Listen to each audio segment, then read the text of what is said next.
Oh gosh. Well, welcome everyone to the Freedom Bros podcast, episode 19. We're gonna have to do something really special for like episode 50 or 100 or something. I don't know what we're gonna do yet, but we got to plan that out. So we're really excited to be with you guys tonight. We have an awesome show and an awesome guest from up in Alaska, where I actually did some silver salmon fishing before my brother died with cancer. And dude, we caught some you're like the whole fishing, right? Like huge. Oh Like my yeah. hands cannot get as big seriously as the fish that we were catching up there. So you come back here in Idaho and you're catching fish like this big, and you're like, yeah.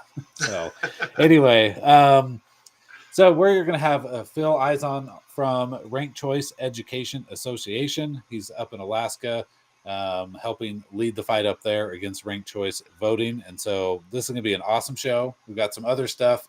We're going to talk a little bit about Jim Woodward and what he's got going on and taking on Scott Herndon, a rematch of a few years ago. So that should be fun. And yeah, Dustin, how you feeling before we roll the intro? Oh man, I'm good. We were making a joke. We had a meeting before this, and right. Craig and I made a joke. We're both. My mom always told me, dress for the job you want, not the job you have. Well, today I want to be a U.S. senator like John Fetterman because I'm rocking the hoodie, and so are you. So we're both trying to beat John Fetterman. Yeah. Oh gosh, kill me now. Yeah. All right. Yeah. With that, let's roll our very over the top intro.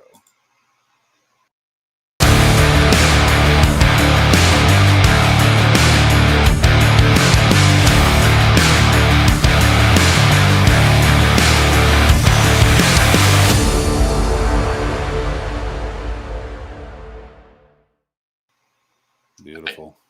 I'm amped up now. I was a little apathetic coming into the show. It's tired and stuff, but I'm amped now. You're good to go.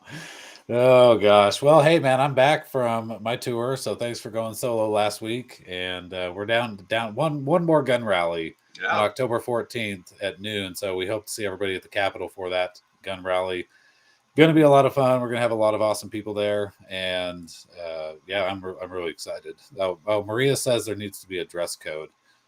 There is. It's the John Fetterman show tonight. If it works for the U.S. Senate, it can work for here. Come on. Oh, let's gosh, go. Yeah. That guy's a stooge, but like, I mean, we've got a vegetable as president, and we've got a guy from the Adams family running in the Senate. I mean, it's amazing. Like our politics is wild. It's wild. Yeah. I want that. I just want. Never mind. I won't. I'll stop there. But yeah, no dress code on this show at all ever. Well, actually, to be fair, there was one guest that we had on who was getting dressed while he was on camera. Yeah. So we do want you to have some clothes on at least, when we start. So typically that's a good practice. We should probably put that in our notes for all of the guests that we invite. No changing your clothing while you're on the show. It's not a thing you can do. But tonight, dude, rank choice voting. I actually went and read through the Reclaim Idaho's ballot initiative tonight, and I have a lot of questions, and we'll get more into the details of our specific rank choice voting fight here in Idaho. But we definitely want to bring on Phil and get into the weeds on this. Let's do it, because this is, quite frankly, it's a complicated issue, and it's not done the same everywhere. Yeah, and it's funny talking to seasoned, you and other friends of ours who are seasoned political people, and we're sitting there going, well, wait, what about this? And this doesn't make sense. Why are we doing it? Why would they do it this way? I mean, so if we're kind of confused about ranked choice voting, imagine how the average voter is going to feel when they're introduced to ranked choice voting, which is why they don't want to talk about that part of the ballot initiative. Listen, I'm old enough to remember the Bush Gore election, right? Yeah. Most voters, look, I love you guys, not smart enough to fill in a freaking bubble or push a little punch Chad thing out of a ballot. You guys think that we can do ranked choice voting? Come on. Yeah. We're gonna make voting more complicated when we can't even do it yet? Come on, like, sure. Let's do this. Oh gosh. All right. Well, with that, let's go ahead and bring on Phil.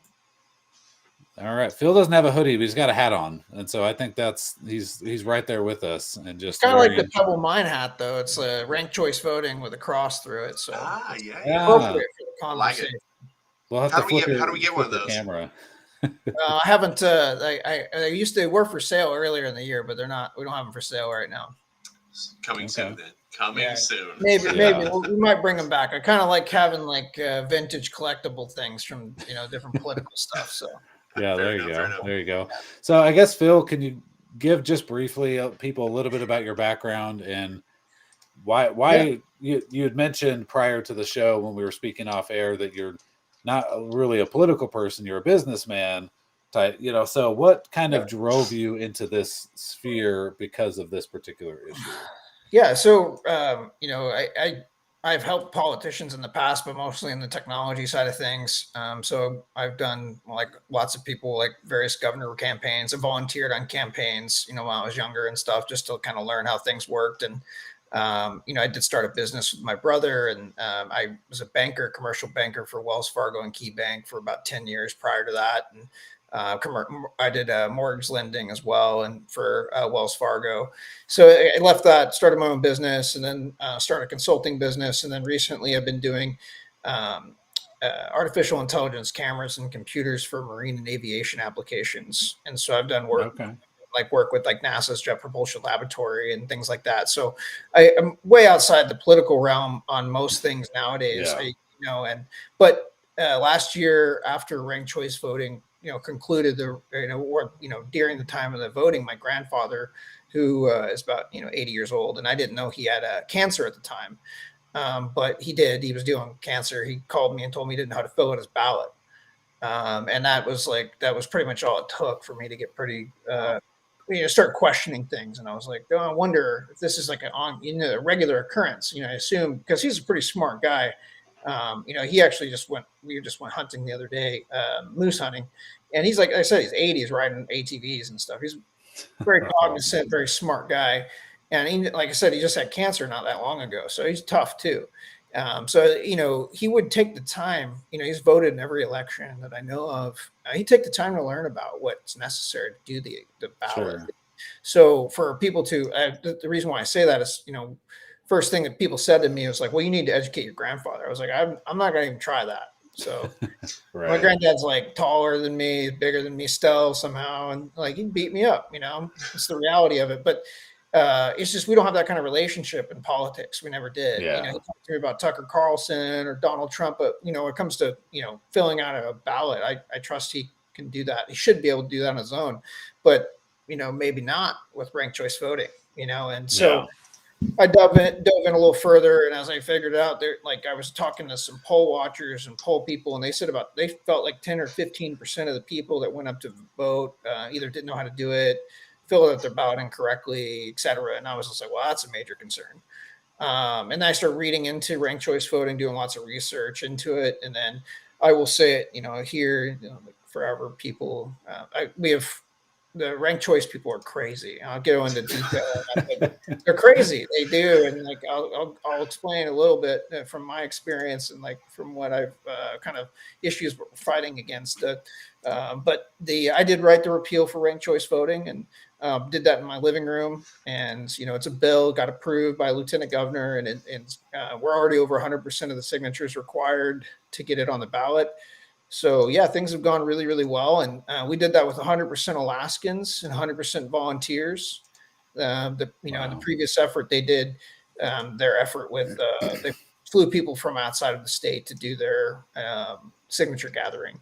And that's the reason why I bring this up is important. It's a factor in this because that's how it's done in other states. So they don't use citizens, even though they use a citizens initiative process. They don't use citizens to do the actual signature gathering to get it on the ballot. They hire people, fly them in to do the signature process, pay millions of dollars. Like in Arizona's case, it was projected to be 20 million just to do that process. 20 million just to get the signatures to put it on the ballot.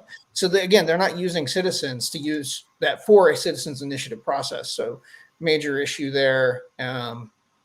Ultimately, they got it on the ballot here in Alaska, and it got voted on, passed by less than 1% during COVID. And so I was like, I think there's reason enough to ask the question again if people really want this. That's really the whole grand scheme of things. And so I did the repeal, put it on the ballot, got it out there. And as I was going through that process, I realized that nationwide they were pushing ranked choice voting all across the country. And I was like, well, I can't let them continue doing that. Phil, can I stop you? I'm sorry. I want to stop you right there. Because you just hit on something I want to dive into real quick. Before we get into the nuts and bolts of what ranked choice voting is. Yeah. You said they are doing it all across the country. Yes. Who is they? They is a combination of organizations. It starts with Arabella Advisors. So that's a big funder group. And they're the ones that kind of donate, so that money comes from George Soros and a bunch of Bill Gates and a bunch of other people. And then it's even Warren Buffett and spread across all these nonprofits. And then various nonprofits, they're organized to do the push for national popular vote, the push for ranked choice voting, and the push for back on gerrymandering of maps and things like that. So the main ones are national popular vote, ranked choice voting. Those are the ones I see. An open primary, which I want to clarify, it's not open primary, it's a jungle primary, which they're after. And so a lot of people are I've been even saying open primary incorrectly. It's jungle primary, what they're after. Correct. Yeah. So those are the three things that they're really pushing. And so people are Fair Vote Minnesota. If you go to our website, there's an entire list. There's hundreds of organizations that are pushing this, but they start off with Fair Vote, and then each individual state has its own ally that is individually assigned to push ranked choice voting in that state. So in Alaska, it's Alaskans for Better Elections. In Arizona, it's Arizona Voter Choice, and so on and so on. Okay, thank you. Yeah.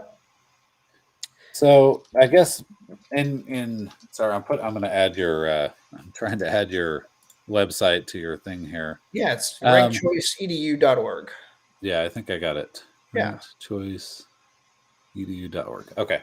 So in your dealings with other people on this topic in Alaska in particular, what is the feedback, not from politically obtuse people, but people who are just yeah, I thought this was a good idea, and then we went through run, and then I realized it was a horrible idea. And what percentage of that is there versus people that were just opposed to it versus people that still start off with the ballot measure language. It's important for people to understand how these citizens initiative processes get going. So in the ballot measure language, they wrote essentially it was getting rid of dark money at the very top, and then it talked about ranked choice voting and jungle primary in the middle.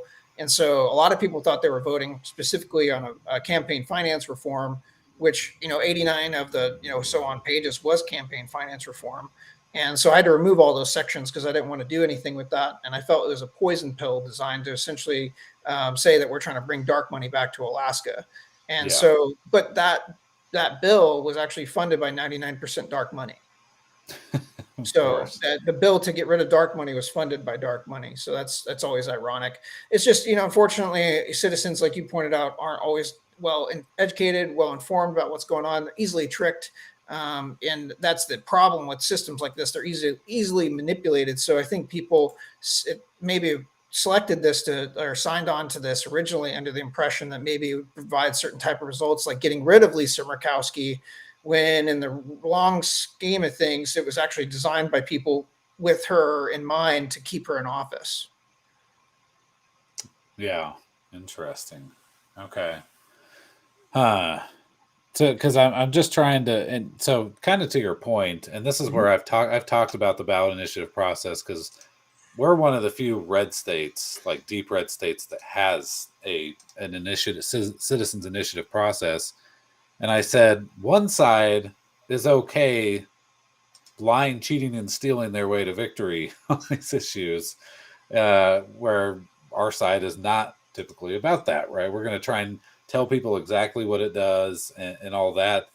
And so my big concern, here in Idaho, they're going to focus on the quote unquote open primary. They're already using veterans and saying, oh, our veterans have been disenfranchised by the Idaho's Republican closed primary system, and we need to bring the veterans back in. We need to open up the primary so that we're all involved in the process. And so, like you said, they have a way of just tricking people through the words that they use in order to get them to support, some sort of concept like this.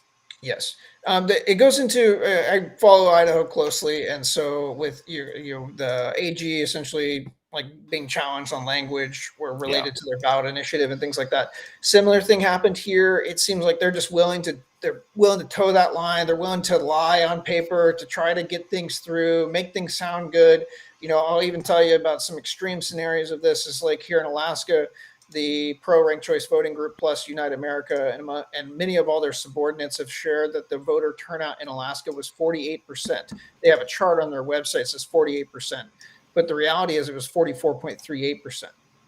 And the reason why they don't want you to know that is because they say that ranked choice voting increases turnout. And this was the lowest voter turnout in the history of the state and the very first use of ranked choice voting. So they don't want people to know that kind of thing. And so they want to try to fudge numbers and make it seem like it's great, and it's not, unfortunately. And but it goes further than that. So, I mean, just as a label, I just make it very, very easy. I'm just going to read it down real quick. Is it better? Is it cheaper? Is it faster? Does it increase turnout? Does it eliminate spoiler candidates? Does it help third parties? And does it produce an absolute majority? So those are the questions I ask. And unfortunately, it doesn't do any of those things. Yeah. Well, in fact, third parties would be eliminated for all. The one that Idaho has is a top 4. That's right.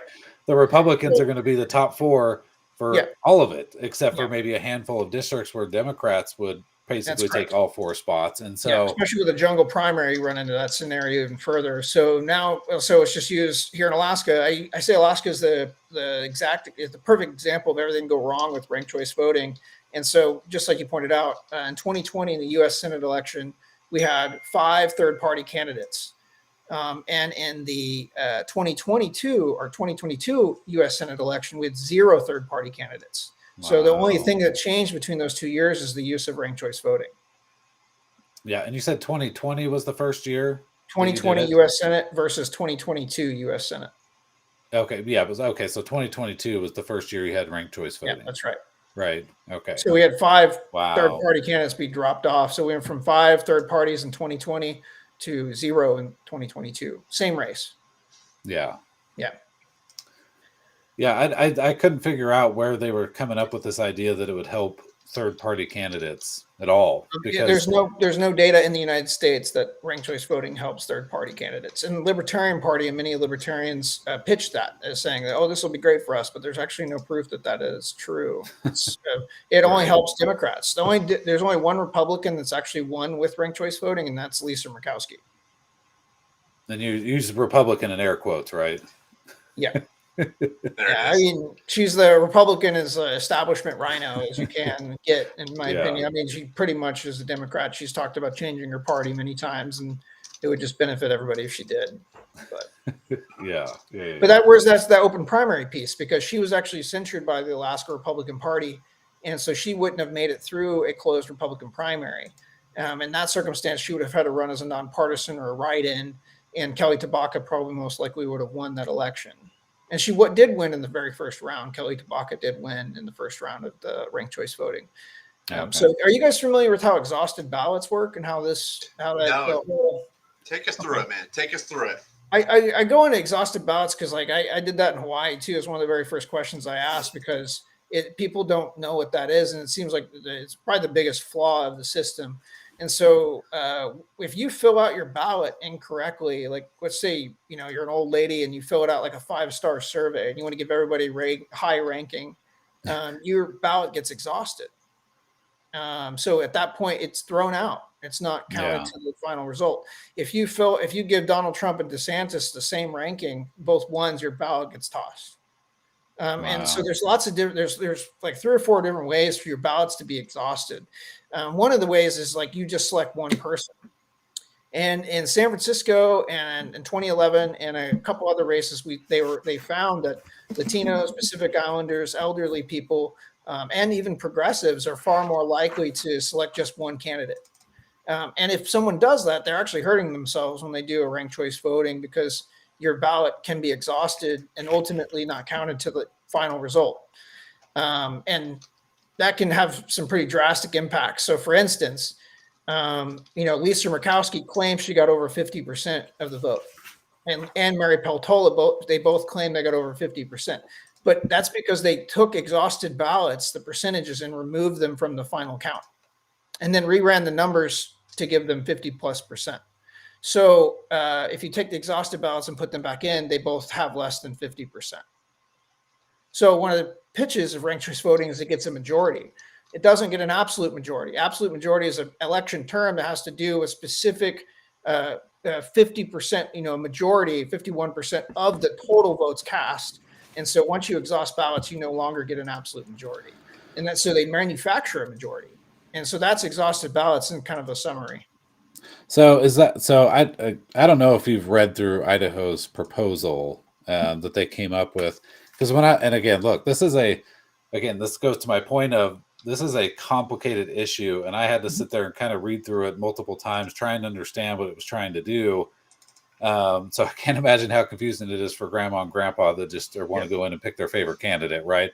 From ours, it looked like they had said, you don't have to pick all the candidates. If you pick your favorite one, and it seems like in round one, your favorite one would get counted.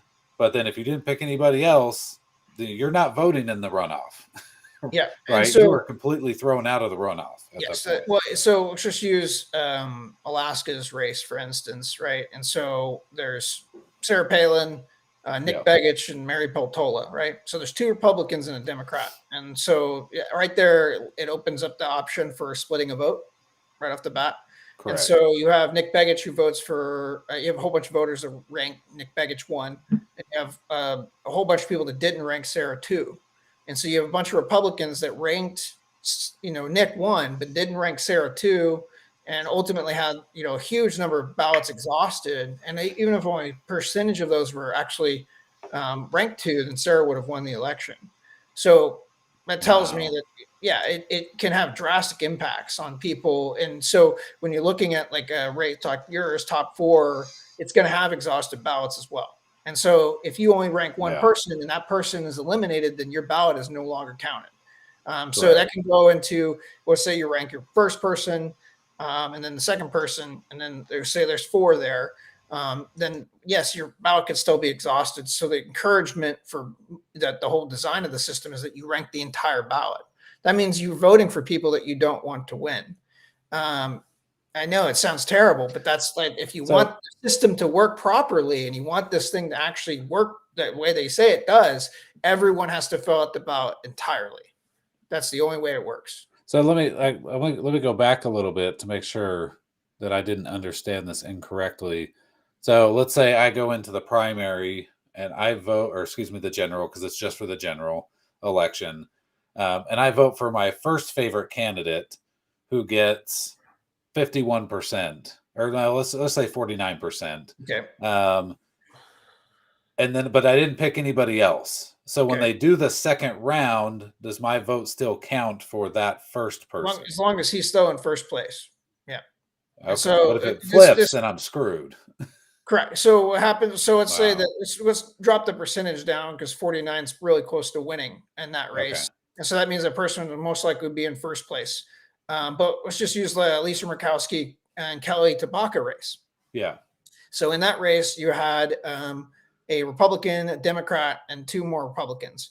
And so the Republican dropped out of the race. So his votes went to the 2 Republicans. Most likely they're split up in, variety. Then you had the Democrat, and then you had Lisa and Kelly. And Kelly and Lisa were pretty much neck and neck at that point. But as soon as you eliminate the Democrat, now those votes were transferred to Lisa and allowed Lisa to win. And so if you see how that if you look at the breakdown, if you don't vote for someone, it can hurt you. But if you're in the lower percentages, like what we found is majority of the time in ranked choice systems, the third or like that third, fourth, or even the second place person is far more likely to win than the person in first place initially. So the person that's most like that should win the election is not winning the election. because if they're in first place, then their votes are all staying the same, where everybody else is flipping. Everyone else gets votes from the other people. Okay. Yeah, that's right. So allows you to also game the system. And so in that, what I pointed out was the Democrat votes went to Lisa. Well, in that race, which was a 2022 U.S. Senate election, the Democrat received the lowest percentage of the vote in a U.S. Senate election in Alaska's history. Wow. So from 2020 to 2022, Democrats changed their vote from voting for a Democrat to 30% shift from over 2-year period to voting for a Republican in the general. Why would they do that? Wow. They did that to game the system to block Kelly from winning the election. That's why they did that. Yeah. They knew their Democrat couldn't win. Yeah, well, that's what in Idaho. And they didn't rank second. That was their first ranking. So the Democrat only got 10%. Lisa and the other one pretty much had neck and neck. So 2 Republicans had like 80%, 86% of the vote in the general. Wow. Yeah, weird, right? Yeah. These are not results that you want to see in your elections, I promise you. Yeah, and I got even weirder one for you. So in the U.S. House election, that was Palin's. 60% of the entire state voted for Republican, not once, not twice, but 3 separate times in 2022, and we have a Democrat in office. Yeah. And people wonder why the Democrats are behind this. So I'm curious. You said earlier in the show, this helps Democrats. Is that empirically proven? It's empirically proven. I've actually met a lot of Democrats and heard a lot of Democrats say they don't like ranked choice. And Gavin Newsom vetoed ranked choice from taking effect in California. Jerry Brown, governor of California, doesn't like ranked choice voting. Nevada, Steve Sisolak spoke out against ranked choice. The DC Democrats sued the city to block ranked choice voting. The Arlington, DC Democrats, area people used ranked choice voting in their primary, didn't use it. That was this year.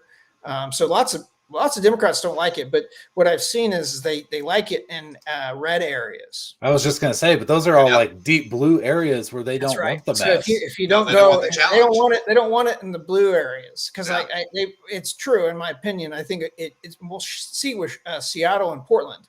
My call is because they both went ranked choice, their city councils and mayors will go even more progressive, and so I believe that's what Gavin Newsom and some of these other guys are afraid of. They don't want the hardcore progressives winning in these, senior level seats. And I think that's where that goes. Right. But you see why they pitch it in red states for sure. Yeah. Mary Peltola is a perfect example of why they do that. Yeah. The Palin race gave me a lot of pause. It's like, wait a second, 60% of Alaskans voted for a Republican. Mm-hmm. And yet somehow magically with that Common Core election math, we have a Democrat in office in Alaska. Yeah. There was a tweet that really alarmed me a couple weeks ago that you said. You're really good on Twitter. You're like the election Corey DeAngelis is my comparison for you. Really good information on Twitter. You said that the administrative offices that administer these elections have made serious errors in counting and tabulating votes. Talk to me about that. Yeah, that was just this year too. I mean, there's lots of other examples, but I'll give you the Aspen, Colorado one. That was in 2009. They found that there's just a ballot error rate. They found that ballot errors in tiny little town, right? For the most part, one election, they said they wanted ranked choice voting. They called it IRV back then. The next year they repealed it. And so 70% wanted it, 65% repealed it. And one of the big reasons why they repealed it is that ballot errors were 85 times what they were previously in a tiny little town. Yeah. Whoa. Just ballot errors. And so then you go into the election administrators. And so especially in the bigger cities and bigger states and stuff, you got to be really concerned. So in Oakland 2022 and Alaska 2022, both had major election issues. So Alaska, I'll tell you this, Alaska Supreme Court's the most troubling in my opinion, but Oakland's is just as bad. But the Supreme Court, who's liberal, our Supreme Court in Alaska is relatively liberal, determined that the Division of Elections violated state law when they removed Al Gross from the ballot last year. And so Al Gross was third position in the special general. In the special primary, he won third place. And so he had not withdrawn his name from the election prior to the deadline. And so the division removed his name anyway. And the Supreme Court determined that they violated state law when they did that. And so they shouldn't have done that. And that was purely a ranked choice issue. purely caused by ranked choice. And this had major ramifications because if you look at the ballots, if his name was on the ballot, he was in third place. That puts Mary in fourth. Mary is then eliminated.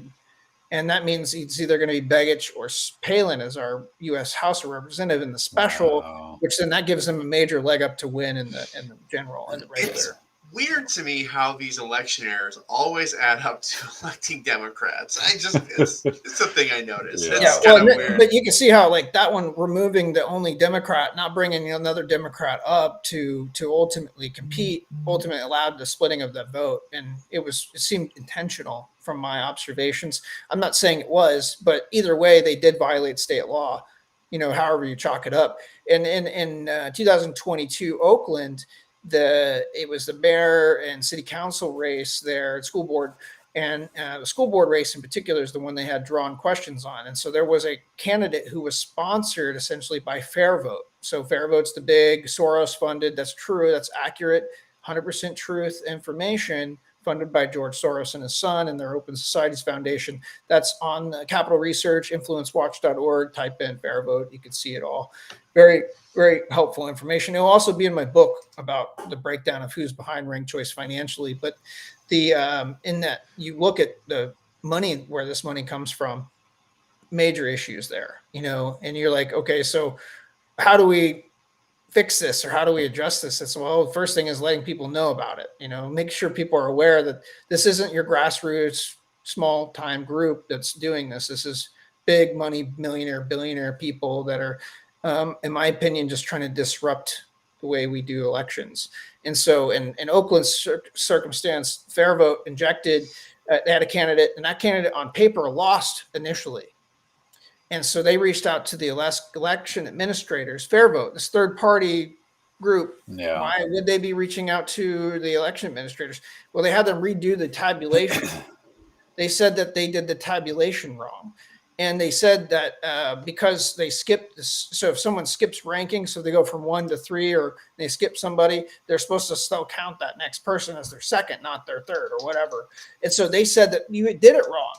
And so the Oakland election administrator went back and retabulated and found that the person that they said won, who wasn't Fair Vote backed, didn't actually win. And this other person who was Fair Vote backed did win.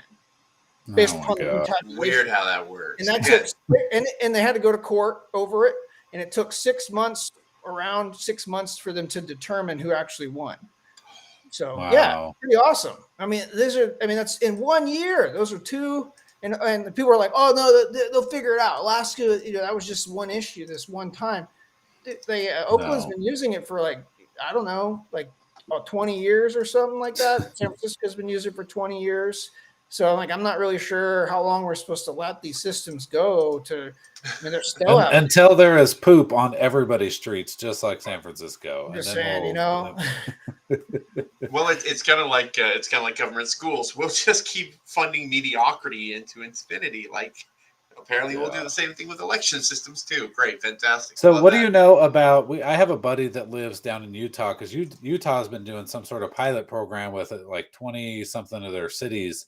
But my buddy just said that over half of them are not going to go back into it because of the mess it caused.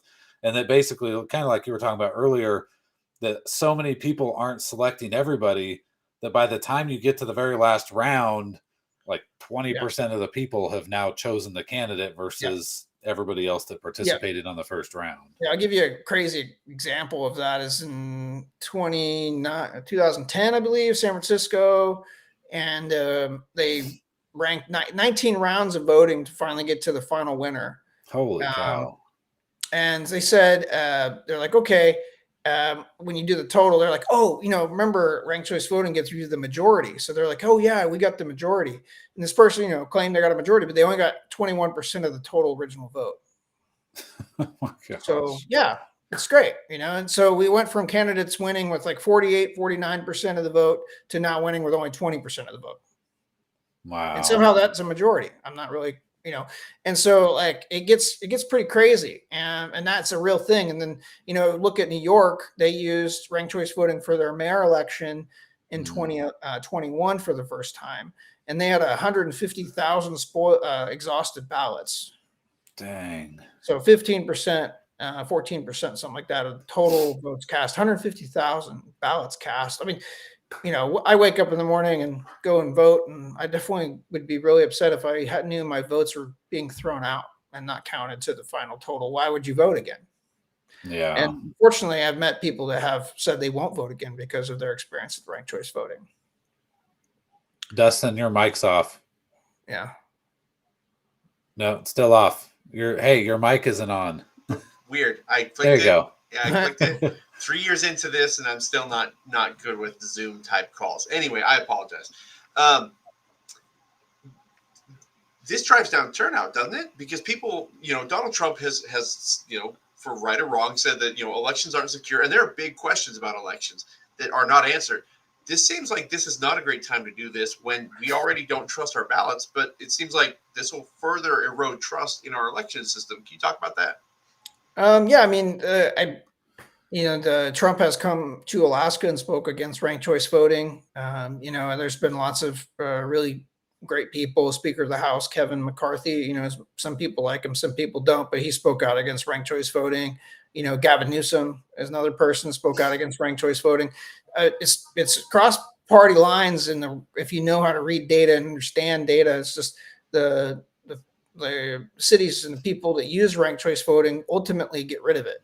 So 85 cities in the United States have used ranked choice voting at one point or another and have repealed it since the 1920s. They just called it something different at the time. They called it STV or IRV, instant runoff voting. But these things have been in practice for 100 years. So this isn't a new system. Sure. The reality is like people get it in place, that these activists, they put it in place for whatever reason. Back in those days, the main objective was the elimination of the political parties. But there's a good book called More Parties or No Parties that talks about this specifically, saying that ranked choice voting will never work. And it comes from a progressive standpoint, will never work in the United States because of the duopoly and the two-party system. So it's essentially advocating we either get more parties or we don't have any parties for a system like this to work. And that's a problem because that our party system is not going away. So we're using these experimental systems that ultimately don't work, and then they fail. Then we have to go back and people like me or people like you guys have to go in and repeal these things and go back to the system that we had prior. So if you look at like Aspen, they repealed it and it went back to the previous system, and they're still using the traditional plurality voting now. So. Okay. So what's actually, let me, before I do that, is there pushback now? So now you're trying to repeal it. Mm-hmm. Is Fair Vote and all these big progressive organizations now mobilizing to try and keep it? Yeah, there's a couple of repeals actually happening here in the United States right this year. Alaska has a repeal going on, and then Minnesota has a repeal at Minnetonka City has a repeal currently going on, and both of those were done by citizens, local citizens. In Minnetonka, they just recently passed ranked choice voting through a ballot initiative. And when I was talking about Fair Vote and how they're some of their methods, this one they did $140,000 ad spend to try to get ranked choice voting to like a campaign there in Minnetonka. There's only 10,000 voters in Minnetonka, and they spent 140,000, and the local residents only had $4,000 to defend themselves. Wow. So it just gives you an idea. Here in Alaska, they spent $7 million, and the previous group to try to stop ranked choice voting only spent $600,000. In Nevada, they spent $1.4 million. And the group below, it spent $14 million, and the group below them only had $1.4 million to defend Nevada. So that you could see that the correlation, they're outspending everybody by 10 times more than what they had than the group that's trying to oppose it. And so your local citizens don't really have a chance in any way, shape, or form to defend themselves from these guys. The other favorite that they like to do is do financial complaints saying that you're violating state laws or this, that, and the other. And they did that to us. And, it racked up $75,000 of just legal bills for us. Just legal bills we've had to pay just to defend ourselves. That's not even paying any fines or fees or anything. So, but that's why it's so important for people to understand we're not getting out here and advocating this. and we're doing this at little to no cost for people. Most of the time, I don't charge anything to do presentations or talk to people.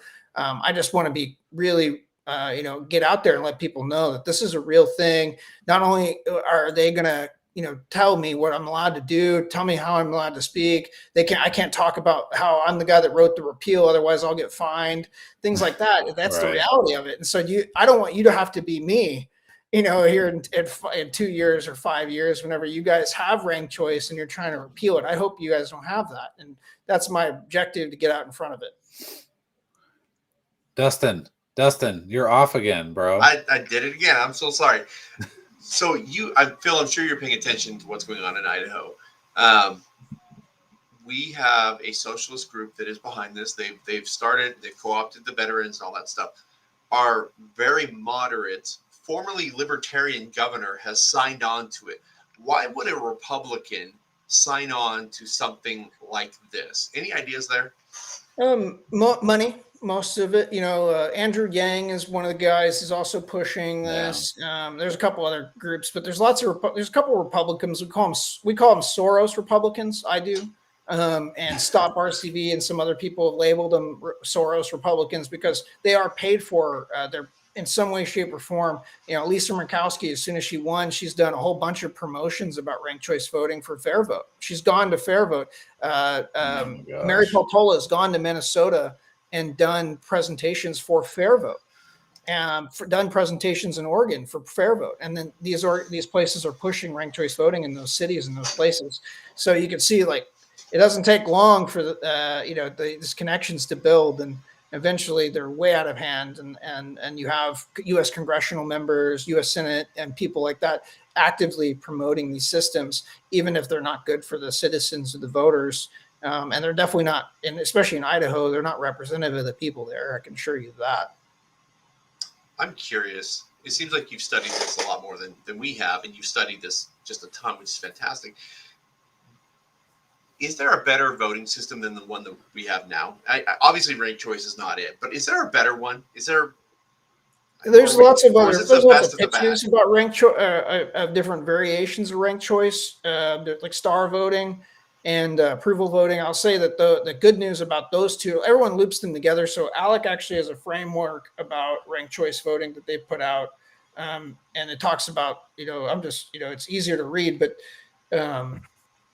so that in American federalism, states are the fundamental level of government. This includes primacy over state and local elections and over many aspects of federal elections.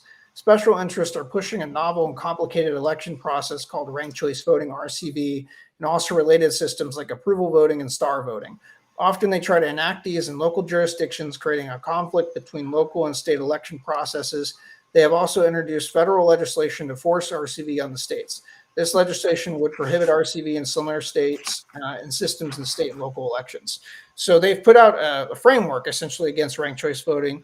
And in that, they talk about the approval voting and star voting, and they're kind of looping them together. They're not really the same systems. And what I found is approval people and star people don't like ranked choice voting because, and I personally don't like ranked choice voting for the ballot exhaustion issue.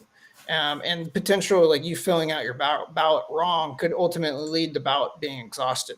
Right. And for star and approval, you don't have those risks. So you don't have the ballot exhaustion risk nearly as high Right. because if you can rank everyone 5 or 1s and it doesn't actually cause you to lose, like have your ballot tossed out. So that little old lady that ranked everyone 5s, her ballot won't get thrown out. So it's a little better. But what I label all of these systems as is multiple choice voting. And so if you rank more than one person per race, you have the ability to, that's multiple choice voting. So it just loops them all into that category. And I don't believe those systems are good because of the potential complexity. What also leads to is in Australia, who has used this system for 100 years, gets to like 100-page ballots. So where like your ballots like AA and AB and AZ and ZZ and things like that, like crazy. Really? Yes. I've heard from someone from Australia that spoke up at a presentation of mine that specifically said that I was 100% accurate in that statement as well. You want to talk about driving wow. down voter participation, and Yeah. basically it's a I mean, form like, of voter suppression, right? Well, Nobody, one of the nobody key wants to do things is that. people say, well, Australia's this. Well, Australia's like 90% white too. So that's another issue. So like, you can't compare Australia to the United States. The United States is only 60% white. What I also found is demographic concern, big time demographic concern. In Oakland, where poor minority communities are far more likely to have ballot errors, far more likely to have ballot complexity issues, not to fill out the ballot correctly. You select one person versus rich white areas where they're far more likely to fill out the ballot entirely, have a lot less ballot errors, etc. So you can't compare Australia to the United States. They're not the same place. Australia, they have compulsory voting where you're required by law to vote too. And so comparing their turnout to ours isn't really comparable. Canada, Ireland, and Australia all three use ranked choice voting. It is a colonial voting method. It's pushed by colonists. So if you look at why would we even consider that? Yeah, well, I didn't even. I never even would have thought about asking about that. Holy cow! Yeah. Wow. That's all really, really fascinating stuff. I mean, I think we're going to have you back on again eventually, too, to talk about this some more as it progresses. So you're talking about, Dustin and I are going to be launching an effort soon here very, very shortly to really kind of, I think, take this issue on. What's your advice to citizens, to activists in Idaho, if we're going to be outspent, which we will be, unequivocally, it won't even be close. When you're out, if I'm out talking to people and my family and friends that don't really pay attention to politics like I do, just say no to signing. Don't sign anything. That's the main thing. They're going to push those petitions out, and they're going to say, "Oh, this is the greatest thing ever." Open primaries and this, and the only thing you can do is tell people not to sign at this point. Until they actually get it through the ballot initiative process, it's still a struggle. And there's no guarantee they'll actually get it done. But I can tell you, the more education events like this you do, the more opportunities you get out in front of people and do just little, meet 10, 15 people. I've done events with 500. I've done events with 30. I've done events with 10. I've done events with 2. I don't care. Just because those 2 people can go tell 10, et cetera. And it's all that matters is just getting that compounding going and just telling people how important it is for them not to sign that initiative, not to sign the petition, because if they can just not get it there, that's the best thing. So there are circumstances where they didn't get it. So, one person, one vote is excellent. Focusing on that, just telling people that ranked choice voting violates that because it is multiple choice voting. And you asked earlier, do I think that there's better system? Probably, maybe, I don't know, but there's not going to be any system that people understand better. Right. Our system, people understand it. That's why it's important.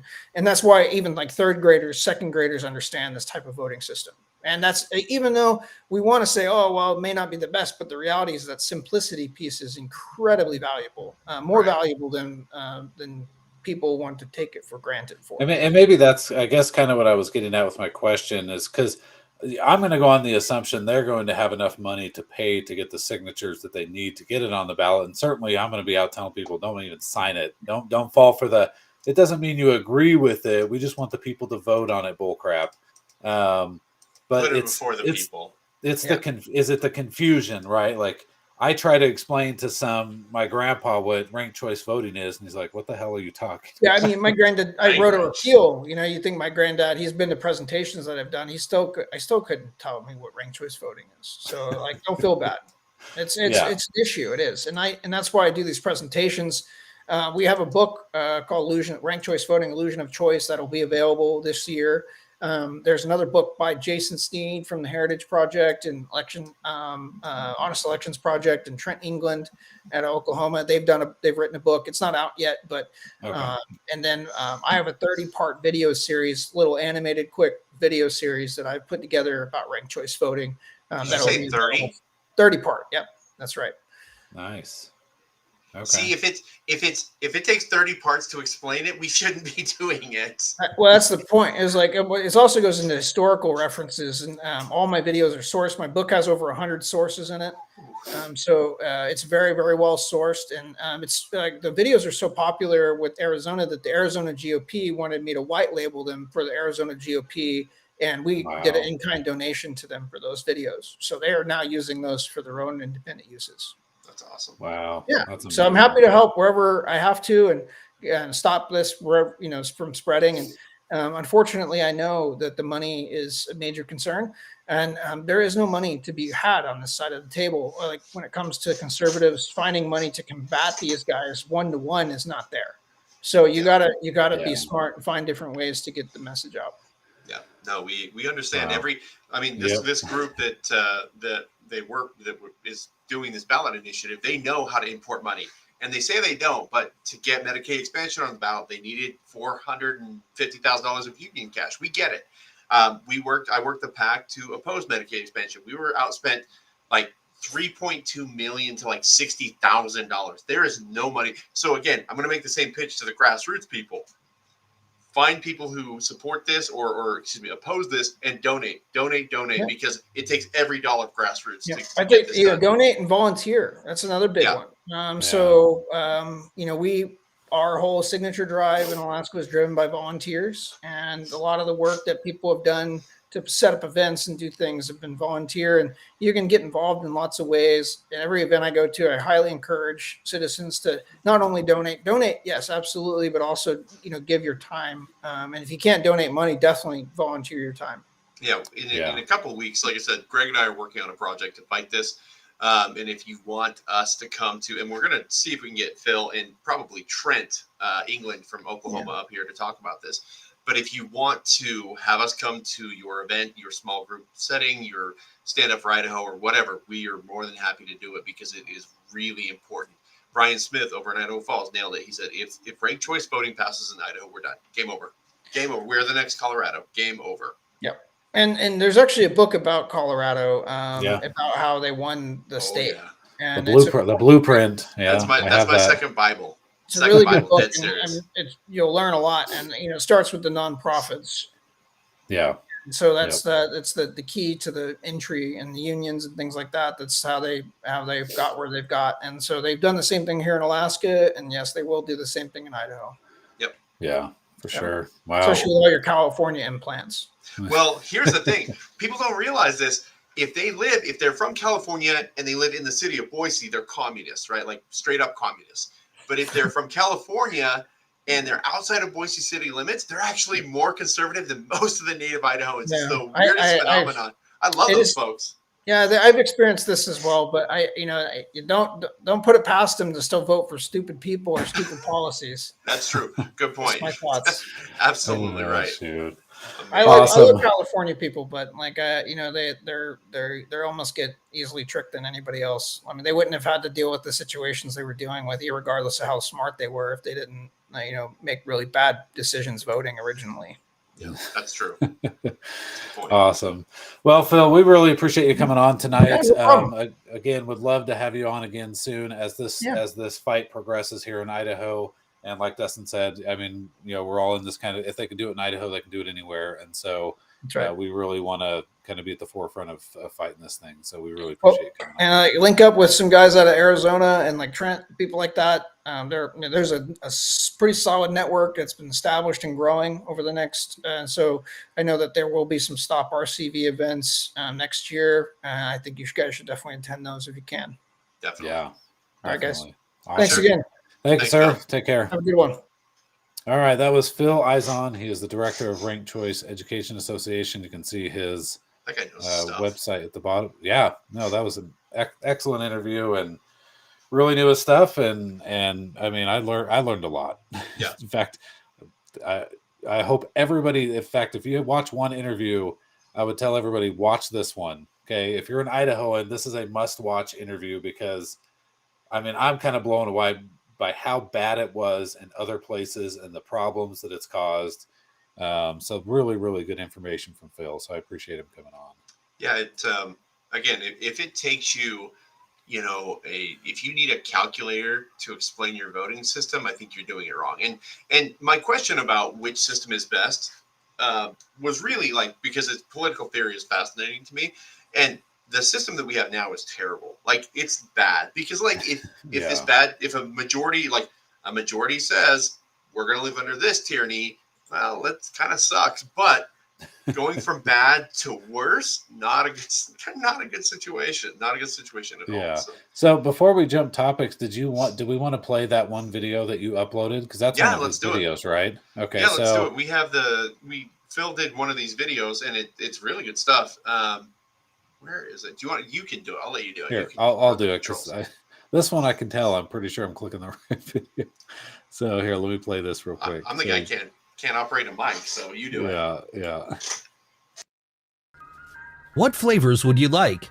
Chocolate, blueberry, strawberry, Rocky Road. Okay.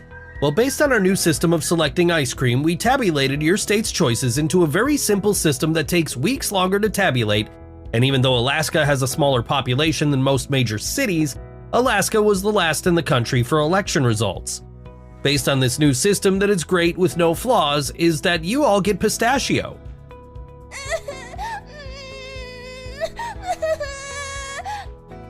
Ranked choice voting is anything but simple. Did you know in 2022, the first year of using ranked choice voting, Alaska had the lowest voter turnout in history? Yeah, and that's just a segment of a longer video. I actually saw the longer video, but that's the kind of stuff they're putting out, and just the most simple terms that you can possibly look at. And I love that you're getting pistachio, which no, I'm good. It's fantastic. And again, I'll make this pitch because I got to make it every time. But I don't know Phil's website. Like, I've visited it, but if there's a donate button, go and donate, support him. He's going to be a valuable ally as we fight this. And dude knows the stuff. That's really impressive. Yeah, really impressive.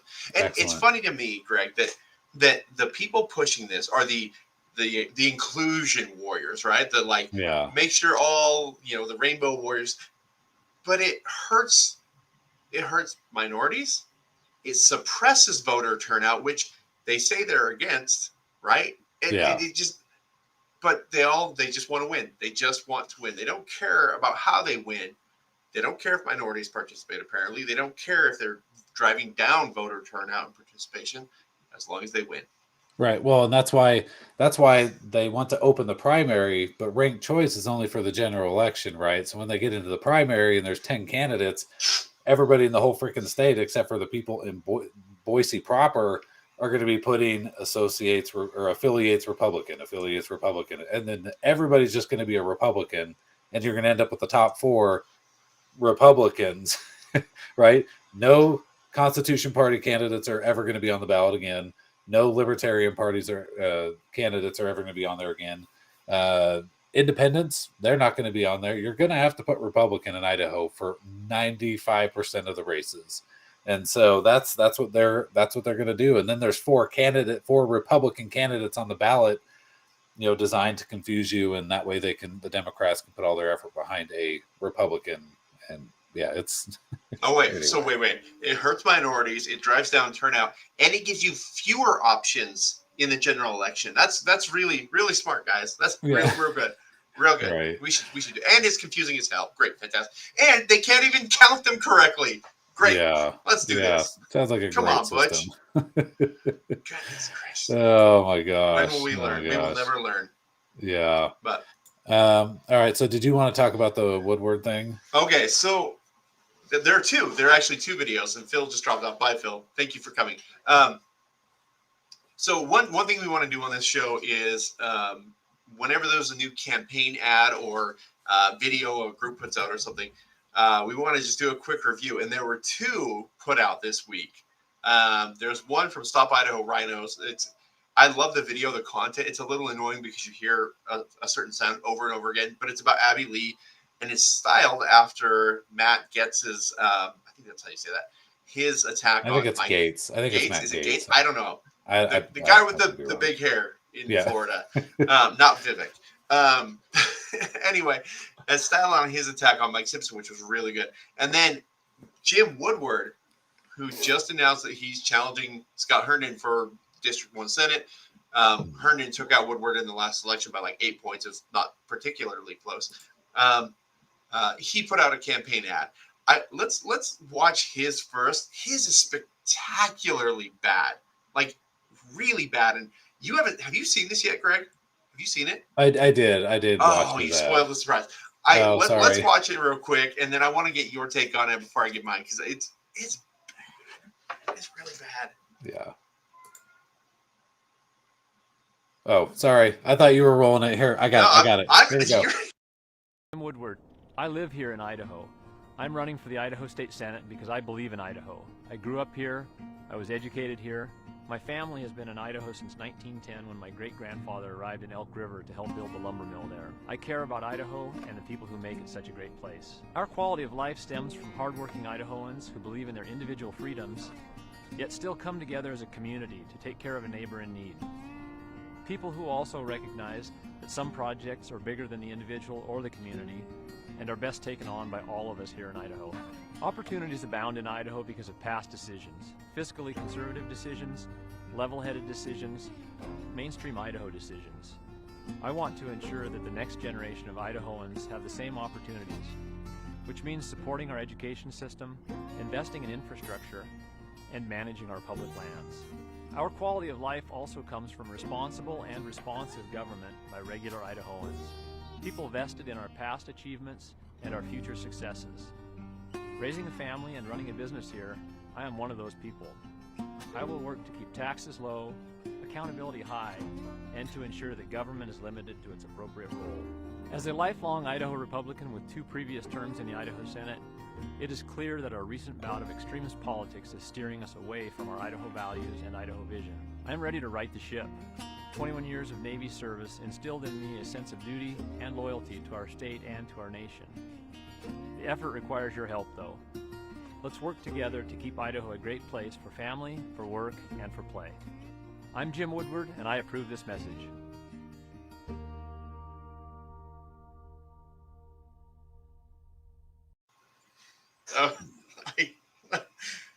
What are you thinking, Greg? What are you thinking? Tell me what you're thinking, buddy. So many things. Well, first, you got to love we always got to talk about how long you've lived in Idaho, because that's important to always mention in your campaign ads. But I was falling asleep. I mean, the guy is not very motivational. I don't for the life of me, I guess I can't figure out how conservative voters can't see past this crap.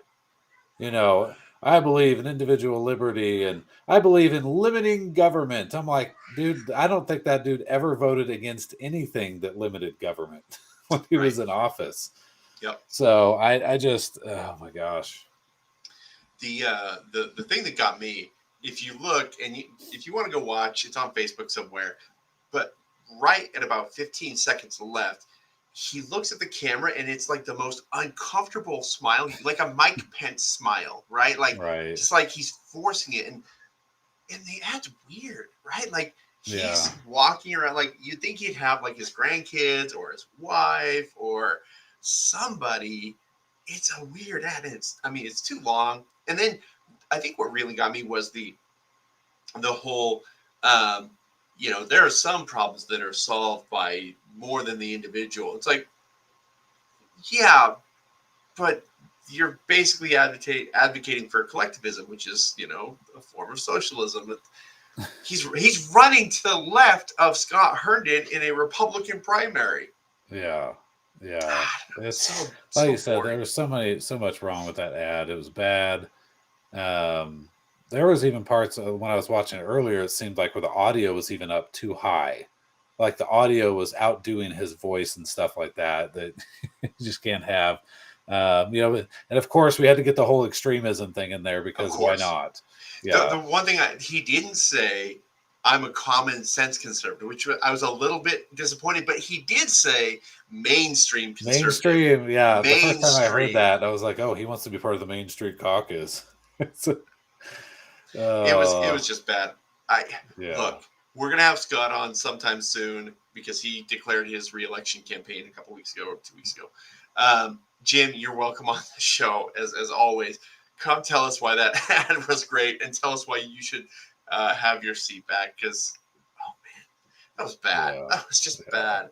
Yeah. You think with all the money that these people have, and dude, he's probably gotten 1,000, billion contributions from, special interests because they all hate Scott Herndon. Do you think with all the money that they have, they could hire competent messaging people and video people? But they don't. And I don't get it. I do not get it for the life of me. Yeah, endless supplies of money. Yeah, that's crazy. That's crazy. Yeah. Oh, let's do the other one. So it's John Haida over at Stop Idaho Rhinos put this out. And it's a nice attack ad on Abby Lee. It does, again, get a little annoying toward the end of it, but it's kind of fun. Yeah. Go ahead.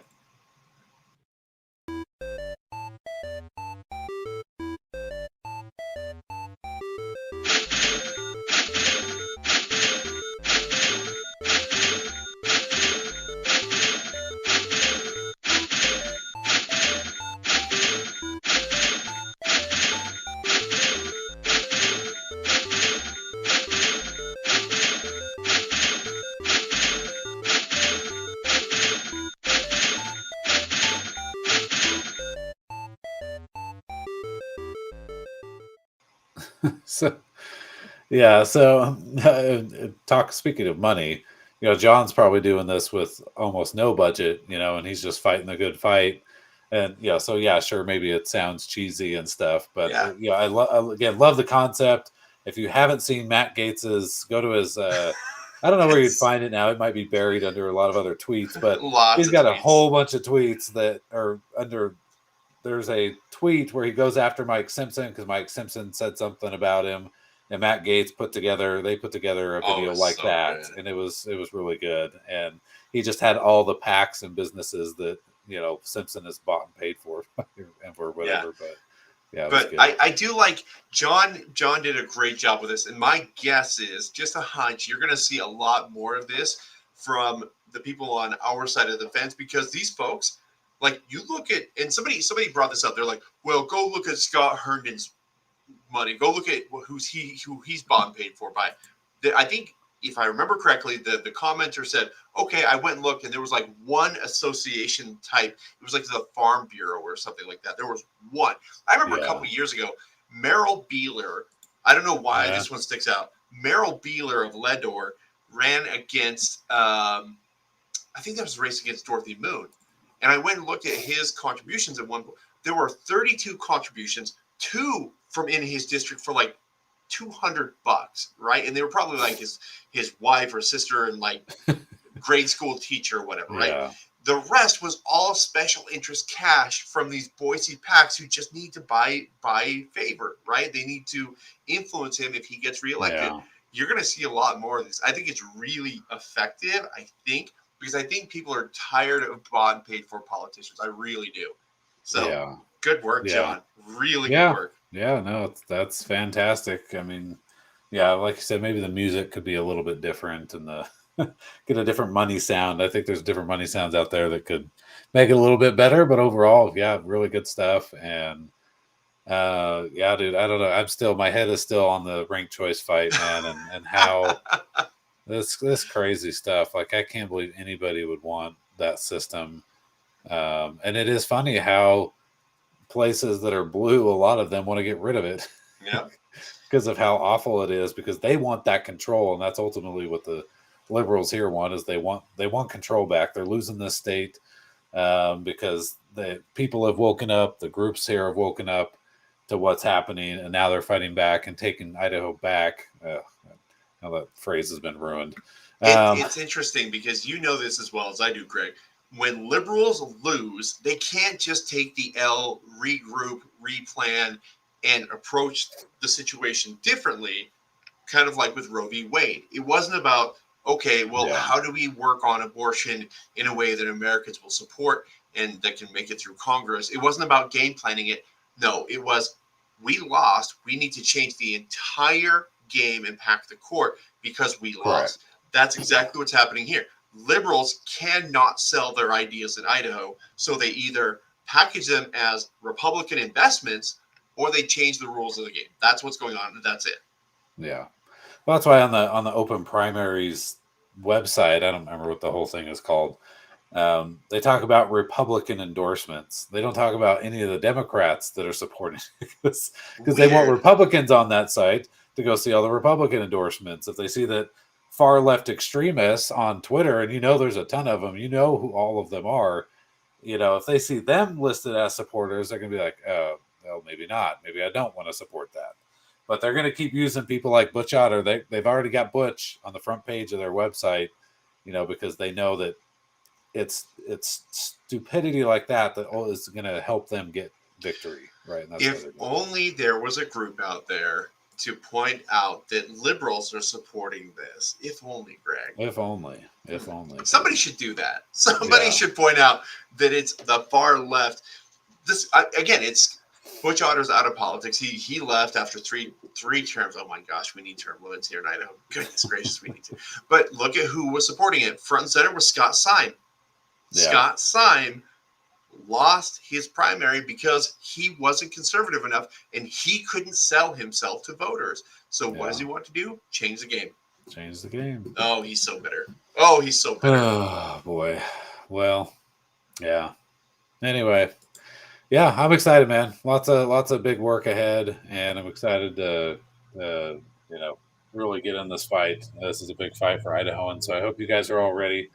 Before I forget, if you're not on our Rumble channel, we're continuing to make that grow. Rumble is right now taking a pretty big stand against censorship, and I'm not saying they're perfect, but they're the best chance that we have right now heading into 2024. So we have exclusive content. In fact, I just put another video up on Rumble that's only on Rumble that talks about a potential alternative way of doing debates, and I think we'll maybe get into that another day. But that debate last night was so bad. That was so bad. Awful. Yeah, I'm going to do a reaction video, I think, and talk about that in a separate Freedom Growth video coming up.